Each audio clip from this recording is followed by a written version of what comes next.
Ahora vamos a ver la Escuela Teológica de Asia Menor y Siria. Con esta escuela es con la que tenemos mayor afinidad nosotros dentro de la iglesia.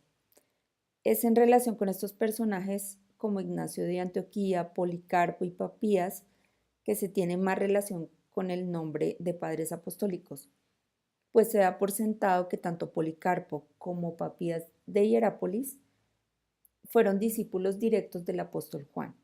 Aquí estamos viendo la, la parte geográfica y vemos que la Escuela de Asia Menor y Siria está ubicada en lo que hoy conocemos como Turquía.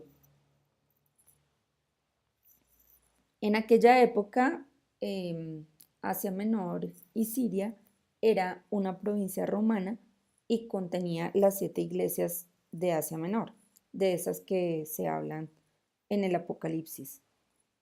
El apóstol Juan murió de viejo en Éfeso y él ejerció su ministerio en Éfeso. Policarpo fue obispo de Esmirna e Ignacio de Antioquía estaba en Siria. La primera característica es que ellos enfatizan unirse con el Salvador mediante la fe. Fíjense que a diferencia de la escuela de Roma, que buscaban un maestro para que les enseñara exactamente cómo debían comportarse, en esta escuela es completamente diferente. Ellos lo que buscaban era unirse con el Salvador mediante la fe. Tenían, por esta misma unión que tenían con el Salvador, tenían un profundo interés por la Santa Cena. En el catolicismo, la palabra Eucaristía viene del griego que significa acción de gracias a Cristo. En estas 3 escuelas, la Santa Cena era muy, muy, muy importante. Y pues de hecho nosotros no creemos en la transubstanciación como lo creen los católicos, pero eso no significa que podamos dejar de lado eh, la importancia que tiene la Santa Cena. La última característica es la realidad histórica de Jesucristo. Ellos hicieron mucho énfasis en la humanidad de Cristo, porque ellos decían que Él era histórico y no un mito o una leyenda. Ya para esta época habían varias herejías que hablaban únicamente de la divinidad de Jesús. Entonces ellos quisieron contrarrestarla y hablaron bastante de su parte histórica, del momento que Él vivió y que pasó por esta tierra. Ahora vamos a ver el pensamiento teológico de la escuela de Alejandría. La epístola de Bernabé es una obra pseudoepigráfica. Esto significa que se le atribuía a un autor famoso, pero que en realidad no la había escrito. Es muy común o podemos verlo en la actualidad, la diferencia que es que lo escriba Gabriel García Márquez a que lo escriba una persona que no lo conoce nadie. En aquella época sucedía exactamente lo mismo. Cuando ponían el nombre de Bernabé, tenían muchas más posibilidades de que las personas lo leyeran por el simple hecho de tener una autoridad en ese nombre.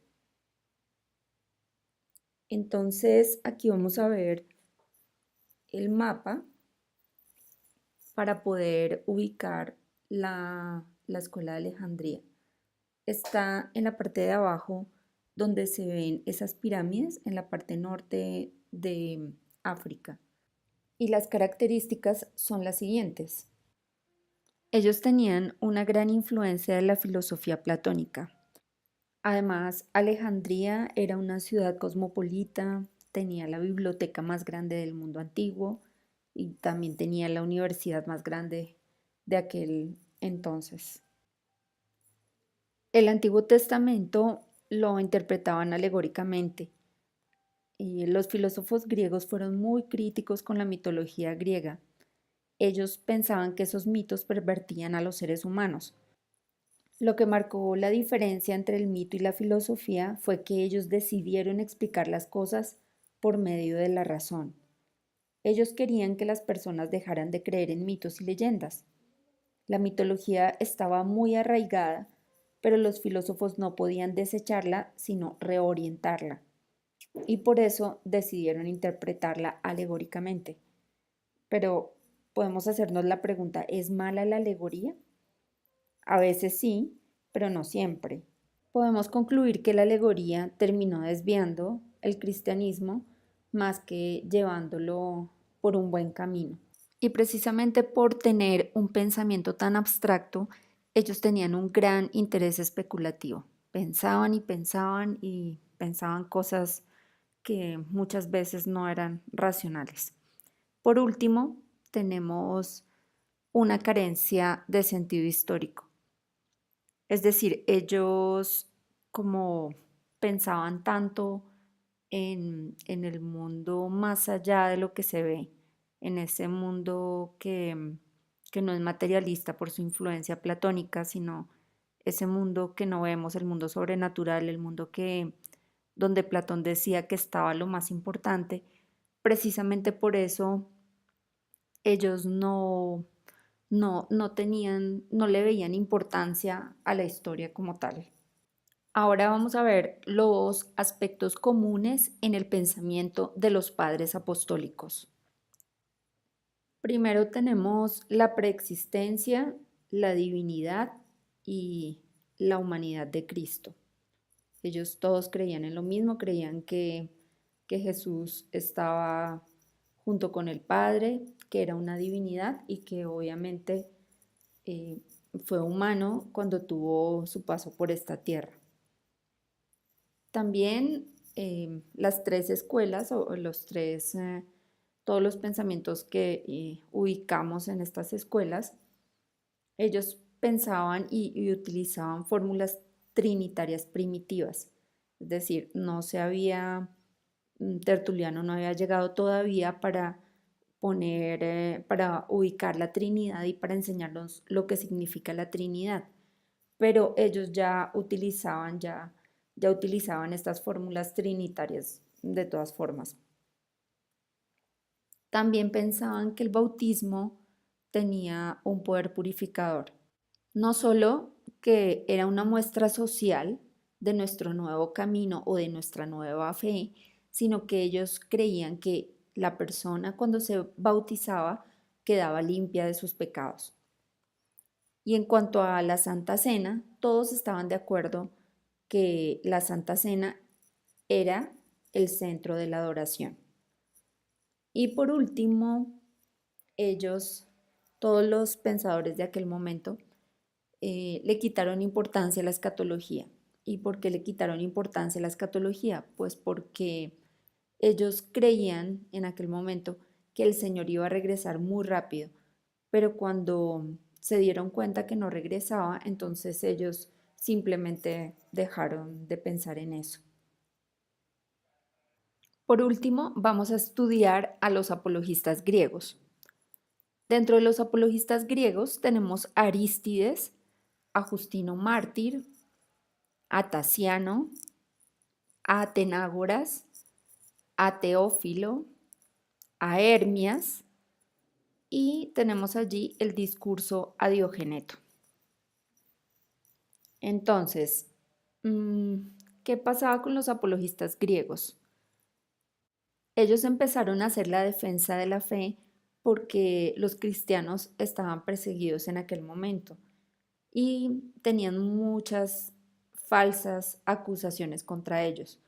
Por ejemplo, como ellos se tenían que encontrar a escondidas en las catacumbas, muchas personas probablemente se encontraban detrás de las cuevas escuchando lo que decían y cuando ellos decían, este es el cuerpo de Cristo, esta es la sangre de Cristo, las personas salían corriendo imaginándose que lo que estaba sucediendo allí era canibalismo o que había problemas de infanticidio y en general abundaban muchísimas malas interpretaciones del cristianismo. Por esa razón surgieron los apologistas. Ellos tenían un pensamiento sistematizado, es decir, ellos tomaron toda la doctrina y la empezaron a organizar parte por parte. Cuando hablaban del nacimiento virginal, eh, ubicaban todas las cosas en orden. Cuando estaban hablando de la muerte de Cristo, las pusieron también en orden y colaboraron muchísimo precisamente con el pensamiento cristiano debido a ese orden que establecieron desde ese momento. Tenían un diálogo con la cultura clásica de aquel momento a través del logos. Ellos tomaron los elementos que tenían los, eh, los helenos, o sea, esa cultura helenística, y utilizaron esos mismos términos para poder explicar la doctrina cristiana. Para ellos era bastante difícil enfrentar aquella situación. Por un lado, estaban las acusaciones que eran pues falsas obviamente, pero tenían dos órdenes. Es decir, por un lado eran las acusaciones populares y por otro lado eran las acusaciones cultas.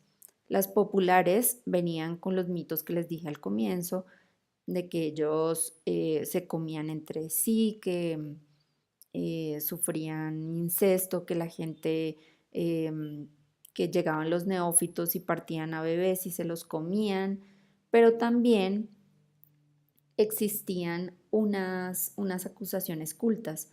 Las personas que estudiaban, los filósofos, pensaban que los cristianos eran personas sin cultura, que no sabían lo que hacían, que no utilizaban la razón.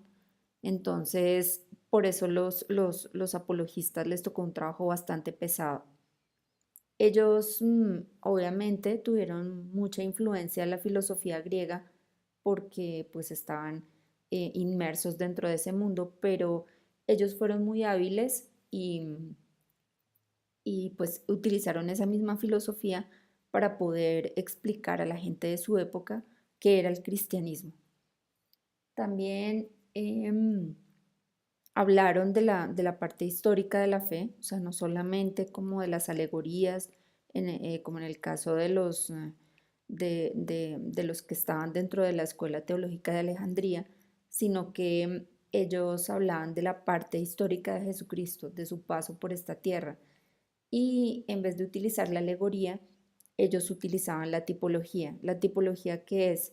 La tipología es, por ejemplo, en el caso de José, él representaba, a él lo vendieron, representaba como, es como una especie de prototipo de lo que es Jesucristo, de lo que iba a ser Jesucristo en el futuro, donde también lo iban a vender por 30 monedas de plata.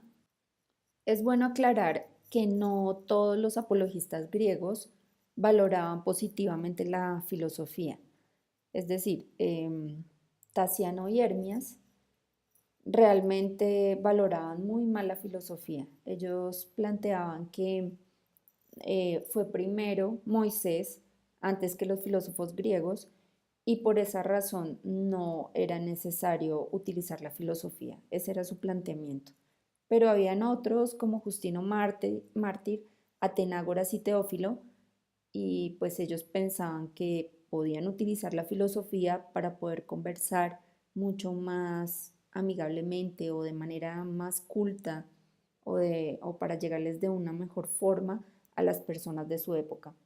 Por el contrario, Tasiano y Hermias creían que la filosofía no se debería utilizar por ningún motivo. Simplemente era algo de los griegos y que los cristianos debíamos movernos en un mundo completamente diferente. Y bueno, llegamos al final de la clase número 2 de Introducción al Pensamiento Cristiano, lo que se llama la patrística. Espero que les haya gustado, que hayan aprendido y seguimos en contacto para que puedan ver la siguiente clase, la clase número 3